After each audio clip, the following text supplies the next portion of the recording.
Alasan babi itu haram bukan karena kotor, bukan karena bawa penyakit, tapi karena jadi gini ceritanya. Di Timur Tengah sana kan tandus dan gersang ya, wilayah kering sehingga air tuh jadi komoditi yang langka dan berharga.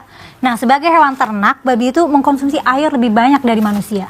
Nah, ini kenapa beternak babi dan mengkonsumsi babi jadi perilaku yang gak etis.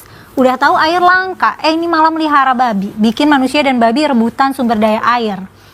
Kayak, ente kok melihara babi ya, akhi? Kita di sini semua susah air, ente malah melihara babi.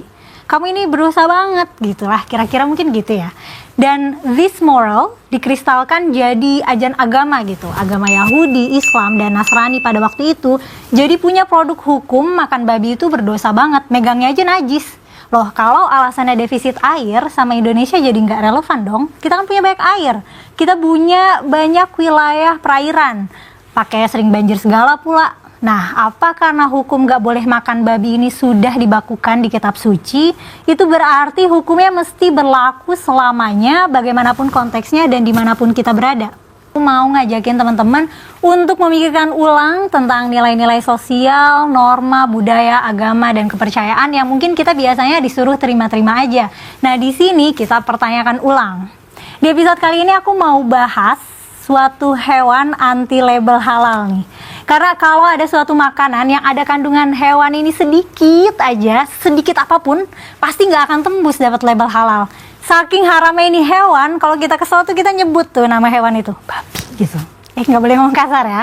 Saking haramnya lagi, biasanya nih para pendosa menempatkan makan babi itu di hierarki dosa paling atas.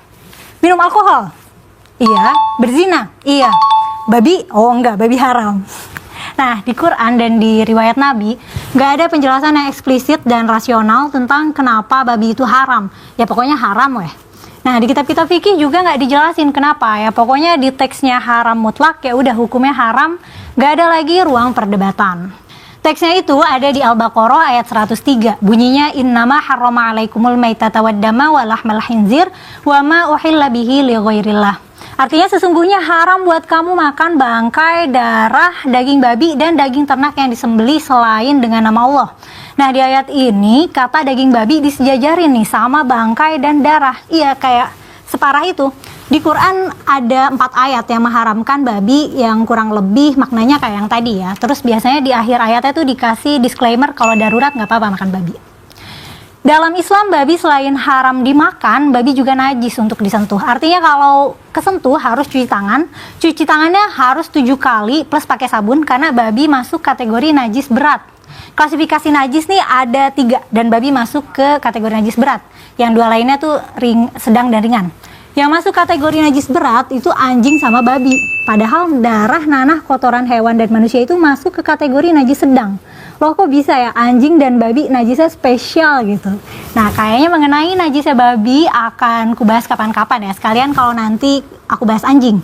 Intinya babi itu selain gak boleh dimakan, gak boleh dipegang juga. Boleh sih dipegang, tapi ya harus cuci tangan yang banyak. Sekarang kembali lagi ke alasan kenapa gak boleh maem babi. Biasanya kalau ada pertanyaan nih, kenapa sih nggak boleh makan babi? Kenapa sih babi haram? Biasanya kita dikasih penjelasan itu dengan alasan kesehatan. Oh, soalnya babi itu kotor, bawa penyakit, soalnya ada cacing-cacing gitu. Sebelum Renaissance, emang alasan yang populer untuk merasionalisasi keharaman babi itu dengan ngejudge kalau babi itu kotor. Kandangnya kotor, terus makannya juga makan kotoran. Nah, the thing is, babi doang nih yang dijudge kayak gini. Sapi, kambing, ayam, kalau lapar juga kan makan kotoran. Kebersihan kandang ya tergantung peternaknya lah ya, rajin bebersih nggak. Terus lele juga kan terkenal suka makan kotoran ya. Tapi kekotoran hewan-hewan lain selain babi ini nggak bikin mereka dijudge haram dan najis. Terus serangga itu kan halal ya. Padahal kan jorok juga gitu. Nah, kita diskriminatif nggak sih ini sama babi? Nah, sampai sini kita jadi mikir, loh berarti haram itu bukan karena kotor ya. Karena banyak hewan lain yang kotor, tapi halal. Pada abad 12 ada nih seorang Yahudi yang merupakan filsuf, sekaligus tabib kerajaan Maroko dan Mesir, dan dia juga seorang ahli tafsir Torah abad pertengahan. Namanya Maimonides atau nama Arabnya itu Musa bin Maimun. Dia orang pertama yang merasionalisasikan keharaman babi dengan pendekatan ilmu kesehatan. Katanya makan babi itu risiko kena penyakitnya tinggi. Jadi babi itu berpotensi bawa penyakit cacing pita dan keluron. Cuman masalahnya sapi juga karier cacing pita. Terus sapi, kambing, domba juga merupakan vektor keluron. Malahan sapi, kambing, domba itu bisa bawa penyakit antraks. Antraks itu lebih berbahaya, lebih menular, dan lebih mematikan.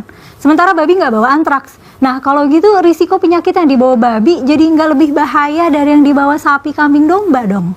Sampai sini, ternyata bukan karena penyakit juga nih. Karena ada hewan lain yang lebih berpotensi bikin kita terpapar penyakit, yang lebih parah dari babi, tapi halal. Nah, terus kenapa nih?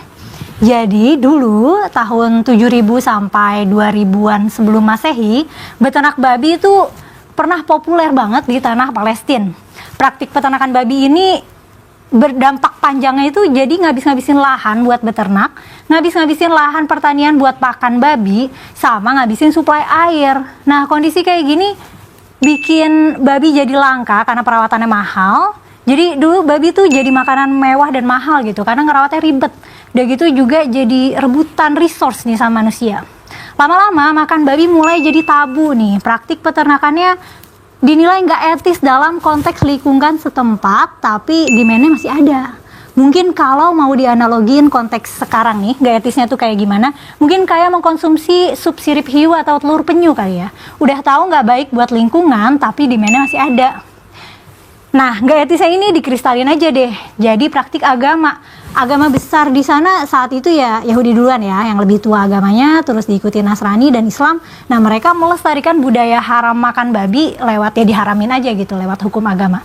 Sebenarnya mereka lagi preserving kehidupan mereka lagi melindungi manusianya dari rebutan sumber daya sama babi nih, karena babi butuh makan dan minum banyak kan.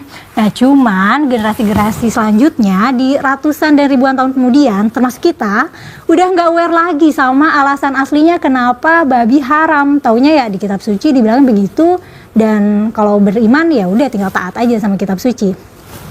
Saat itu dan sepertinya sampai sekarang ya, dan mungkin selama-lamanya sih, emang manusia itu kalau dikasih alasan dampak langsung itu nggak lebih efektif dari dampak yang terkesan imajiner. Jadi kalau kita ngelarang makan babi, jangan makan babi karena itu merusak lingkungan. Nah, itu nggak lebih didengar daripada kita jangan makan babi nanti masuk neraka. Nah, kayak metode kayak gini tuh masih populer dan efektif sampai sekarang. Misalnya ngajak berkurban. Caranya caranya bukan dengan cara ayo berkurban supaya tetanggamu tidak kelaparan gitu. Tapi caranya ayo berkurban supaya dibangunkan istana di surga gitu. Mungkin orang yang tidak mempraktikkan diet non babi itu akan ngerasa aneh ya, kenapa orang Islam dan Yahudi nggak makan babi gitu. Jadi emang terbentuknya suatu budaya atau norma seringkali bukan karena kesadaran masyarakat secara kolektif gitu. Mereka bukan sadar akan dampaknya, tapi memang budayanya itu bertahan, lestari untuk preserve lingkungannya ataupun manusianya. Meskipun dari permukaannya tuh kok kayak aneh gitu, kok di sana budaya begitu sih gitu. Nah, munculnya budaya itu berkaitan erat sama keadaan geografis, iklim, dan lingkungan. Pola budaya kayak gini tuh istilahnya namanya environmental determinism. Jadi kayak seolah perilaku manusianya tuh didrive oleh lingkungannya gimana supaya mereka bertahan hidup lebih baik. Dalam konteks makan babi Timur Tengah ya makan babi sekalian aja diharamin total supaya manusianya nggak perlu rebutan lahan, makanan, dan air sama babi-babinya. Mengenai pemanfaatan babi selain untuk pangan, ada perdebatan ulama sih. Ada yang bilang kalau haram memanfaatkan babi untuk apapun. Ada juga yang bilang nggak apa-apa kulitnya dimanfaatin jadi karpet misalnya asal udah dibersihin, ya gitu sih. Nah, setelah tahu konteksnya begitu nih, perihal haram makan babi, menurut kamu masih relevan nggak jadinya keharaman makan babi? Atau ya kalau hukumnya sudah dibakukan kitab suci, berarti harus dipraktikkan selama-lamanya? Coba tulis pendapat kamu di kolom komentar ya. Sekalian kalau ada masukan untuk topik pembahasan juga boleh komen sekalian. Salam saudara-saudara yang berkati oleh Tuhan Yesus Kristus. Itulah dia video cuplikan yang baru saja kita tonton tadi videonya dari awal pertengahan sampai selesai. Dan kita sudah menangkap apa yang disampaikan oleh seorang Kumaila. Bagaimana menceritakan bahwa daging bedua adalah tidak haram sebenarnya. Tetapi hal itu dilakukan karena ya itu dia, karena hal-hal politik pada waktu itu sehingga B2 ini ya menjadi diharamkan, sehingga peminatnya pun berkurang. Dan kita bersyukur ya bahwa di Indonesia ini daging B2 ini ya khususnya bagi saudara kita seberang itu haram. Kenapa? Nanti karena kalau itu dihalalkan maka kita akan mengalami juga banyak kerugian, ya, khususnya orang-orang Kristen yang selama ini suka menikmati daging betua, dan pasti harganya akan sangat mahal, ya. Tetapi saya tidak mau membahas sampai di situ, tetapi saya membahas apa yang disampaikan oleh Kumaila. Bagaimana juga beliau mengatakan bahwa daging betua ini, ya, orang berfokus kepada soal tentang makanan, sementara mereka lupa bahwa seperti berzina, seperti minuman keras itu adalah haram. Tetapi kenapa lebih berfokus kepada daging betua ini? Nah, ini sesuatu hal yang perlu dipertanyakan.